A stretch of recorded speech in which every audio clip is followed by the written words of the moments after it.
સ્વાગત છે મિત્રો તમારું અમારી યુટ્યુબ ચેનલ પર। મિત્રો હાલમાં જ ગુજરાત હાઈકોર્ટ દ્વારા હાલમાં જ કોર્ટ ઓફ અટેન્ડન્ટ તથા ઓફિસ અટેન્ડન્ટ તથા હોમ અટેન્ડન્ટ ડોમેસ્ટિક અટેન્ડન્ટ વર્ગ 4ની ભરતી માટેની જાહેરાત કરવામાં આવેલ છે। તો મિત્રો આજે તેની વિગતવાર ચર્ચા કરવાના છીએ। શરૂ કરતા પહેલાં મિત્રો ચેનલ પર નવા હોય તો ચેનલને સબસ્ક્રાઈબ કરવાની સાથે ઓલ નોટિફિકેશન બેલ આઇકોનને પ્રેસ કરવાનું ભૂલતા નહીં, જેથી કરીને આ પ્રમાણેના જેવા વિડીયો ચેનલ પર મૂકીએ કે તરત તમને નોટિફિકેશન મળી રહે।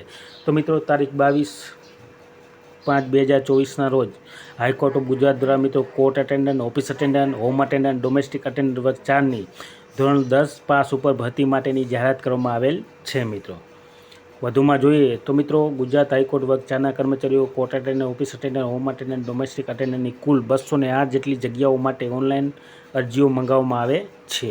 મિત્રો કુલ જગ્યાઓ જોઈએ તો કેટેગરી વાઇઝ તો આ પ્રમાણે રહેશે, જેમાં મિત્રો કુલ જગ્યા 208 છે, જેમાં જનરલ કેટેગરીના ઉમેદવારો માટે 99 જગ્યા છે, એસસી ઉમેદવારો માટે 13 જગ્યા છે, એસટી ઉમેદવારો માટે 34 જગ્યા છે, એસસીબીસી ઉમેદવારો માટે 52 જગ્યા છે, ઈડબ્લ્યુએસ કેટેગરી ઉમેદવારો માટે 20 જગ્યા છે। તે બાદ મહિલા કેટેગરીમાં જોઈએ તો જનરલ કેટેગરીમાં મહિલાઓ માટે 29 જગ્યા, એસસી કેટેગરીમાં મહિલાઓ માટે 4 જગ્યા, એસટી કેટેગરીમાં મહિલાઓ માટે 11 જગ્યા, એસસીબીસીમાં 17 જગ્યા, ઈડબ્લ્યુએસ કેટેગરીમાં મહિલાઓ માટે 7 જગ્યા તથા એક્સ સર્વિસમેન ઉમેદવારો માટે 42 જગ્યા અને ડીએ ઉમેદવારો માટે 12 જગ્યા, ટોટલ મળીને મિત્રો 208 જેટલી જગ્યાઓ માટે ઓનલાઈન અરજીઓ મંગાવવામાં આવે છે। ત્યારબાદ મિત્રો આગળ જોઈએ આપણે તો જે પગાર ધોરણ રહેશે તે મિત્રો આ પ્રમાણે છે, જેમાં મિત્રો 14,800થી 47,100 રૂપિયા પગાર ધોરણ રહેશે। મિત્રો જે અનામત મળવાપાત્ર છે એસસી, એસટી, એસસીબીસી તથા ઈડબ્લ્યુએસ કેટેગરી ડી તથા એક્સ સર્વિસમેનને અનામતનો લાભ મળવાપાત્ર રહેશે। ત્યારબાદ મિત્રો શૈક્ષણિક લાયકાત જોઈએ તો મિત્રો શૈક્ષણિક લાયકાત આ પ્રમાણે છે, જેમાં મિત્રો ઉમેદવારે સરકાર માન્ય શાળા બોર્ડમાંથી ધોરણ 10 પાસની પરીક્ષા પાસ કરેલ હોવી જોઈએ, એટલે કે ધોરણ 10 પાસ કરેલ ઉમેદવારો મિત્રો ઓનલાઈન અરજી કરી શકશે। અને વયમર્યાદા જોઈએ તો 18 વર્ષથી ઓછી ન હોવી જોઈએ અને 35 વર્ષથી વધુ હોવી જોઈએ નહીં। ત્યારબાદ મિત્રો જે છૂટછાટ મળવાપાત્ર રહેશે અનામતના ઉમેદવારો તે મિત્રો સામાન્ય ઉમેદવારોને કોઈ છૂટછાટ મળવાપાત્ર રહેશે નહીં। ત્યારબાદ મહિલા ઉમેદવારોને 5 વર્ષની છૂટછાટ, અનુસૂચિત જાતિ અને અનુસૂચિત જનજાતિ ઉમેદવારોને 5 વર્ષની છૂટછાટ, સામાજિક અને શૈક્ષણિક પછાત વર્ગના ઉમેદવારોને 5 વર્ષની છૂટછાટ, આર્થિક રીતે નબળા ઉમેદવારોને 5 વર્ષની અને ફિઝિકલ ડિસેબલ અને ડિફરન્ટલી એબલ્ડ ઉમેદવારોને 10 વર્ષની છૂટછાટ મળવાપાત્ર રહેશે। માજી સૈનિકોને 3 વર્ષની છૂટછાટ મળવાપાત્ર રહેશે। તો આ પ્રમાણે વયમર્યાદામાં છૂટછાટ મળવાપાત્ર રહેશે। અને મિત્રો આ વયમર્યાદા 45 વર્ષથી વધુ હોવી જોઈએ નહીં જે છૂટછાટ। ત્યારબાદ મિત્રો જે ફી ભરવાની રહેશે તે આ પ્રમાણે છે, જેમાં મિત્રો ફી તમારે સામાન્ય ઉમેદવારોને ફી મિત્રો 1,000 રૂપિયા પ્લસ બેંક ચાર્જિસ રહેશે ફી મિત્રો। ત્યારબાદ અન્ય તમામ ઉમેદવારો એસસી, એસટી, ઈડબ્લ્યુએસ કેટેગરી તથા એસસીબીસી ઉમેદવારોને મિત્રો ₹500 પ્લસ બેંક ચાર્જિસ ફી ભરવાની રહેશે। તો આ પ્રમાણે ફી ભરવાની રહેશે ઓનલાઈન અરજી કરતી વખતે મિત્રો। ત્યારબાદ મિત્રો ઉમેદવારે કરેલ ઓનલાઈન એપ્લિકેશન ફક્ત ત્યારે જ માન્ય ગણાશે જ્યારે ઉમેદવાર નિયત સમયગાળા દરમિયાન જરૂરી ફી ભરેલ હશે અને ઓનલાઈન અરજી કરવાના નિયત કરેલ સમયગાળા દરમિયાન પરીક્ષા ફી ઓનલાઈન માધ્યમથી જ ભરી શકાશે।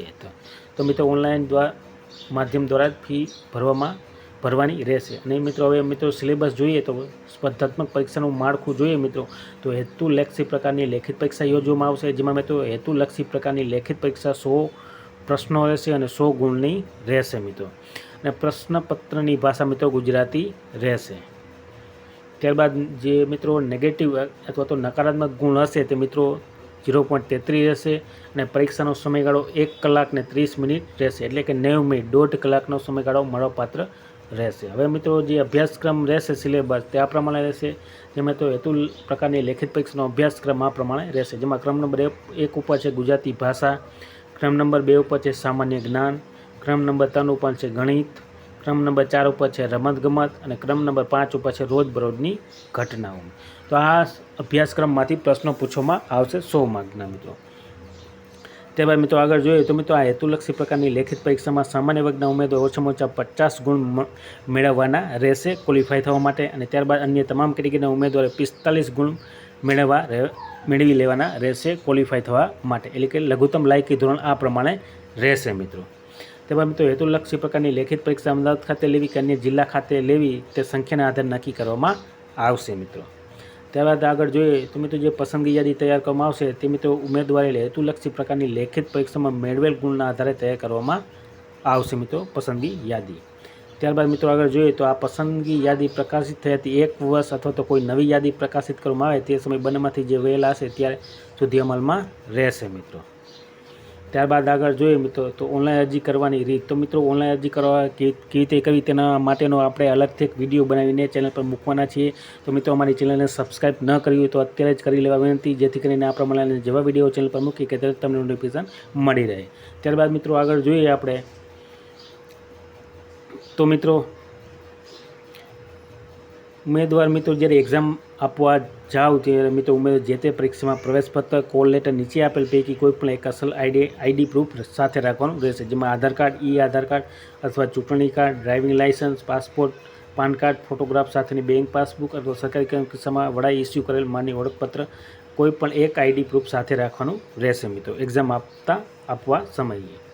ત્યારબાદ મિત્રો આગળ જોઈએ આપણે તો મિત્રો જ્યારે હાઈકોર્ટ દ્વારા પ્રમાણપત્રની ચકાસણી ડોક્યુમેન્ટેશન માટે બોલાવવામાં આવે ત્યારે નિયત કરેલ જગ્યાએ ઉમેદવાર સહી દર્શાવવાની ઓનલાઈન અરજીની પ્રિન્ટ આઉટ સાથે નીચે જણાવ્યા મુજબ જરૂરી અસલ પ્રમાણપત્ર અને પ્રમાણપત્રોની નકલોની સાથે ઉપસ્થિત રહેવાનું રહેશે, જેમાં મિત્રો તાજેતરમાં પાસપોર્ટ સાઇઝનો ફોટો, શાળા છોડીનું પ્રમાણપત્ર, જન્મ અંગેનું પ્રમાણપત્ર, ઓછામાં ઓછી શૈક્ષણિક લાયકાત, ગુણપત્રના પ્રમાણપત્ર, ત્યારબાદ અનુસૂચિત જનજાતિ, SC/ST, SC/BC ઉમેદવાર જાતિ અંગેનું પ્રમાણપત્ર તથા ક્રિમિનલ સર્ટિફિકેટ વગેરે દસ્તાવેજો સાથે જ્યારે ડોક્યુમેન્ટ વેરિફિકેશન માટે બોલાવે ત્યારનું છે મિત્રો. ત્યારબાદ મિત્રો આગળ જોઈએ આપણે તો આ પ્રમાણે મિત્રો હાઈકોર્ટ ઓફ ગુજરાત દ્વારા તારીખ 22/5/2024ના રોજ court attendant, office attendant, domestic અટેન્ડન્ટની અલગ કુલ મિત્રો 200થી વધુ જગ્યાઓ માટે ઓનલાઈન અરજી મંગાવવામાં આવેલ છે. અને મિત્રો શૈક્ષણિક લાયકાત ધોરણ 10 પાસ છે તો દરેક ઉમેદવારોએ નોંધ લેવા વિનંતી અને વિડીયો શેર કરવા વિનંતી, જેથી દરેક ઉમેદવાર ઓનલાઈન અરજી કરી શકશે. તો મિત્રો વિડીયો ગમ્યો હોય તો લાઇક, શેર અને સબસ્ક્રાઈબ કરવાનું ભૂલતા નહીં, જેથી કરીને આ પ્રમાણે જેવા વિડીયો ચેનલ પર મૂકી કે તરત તમને નોટિફિકેશન મળી રહે. જય હિન્દ.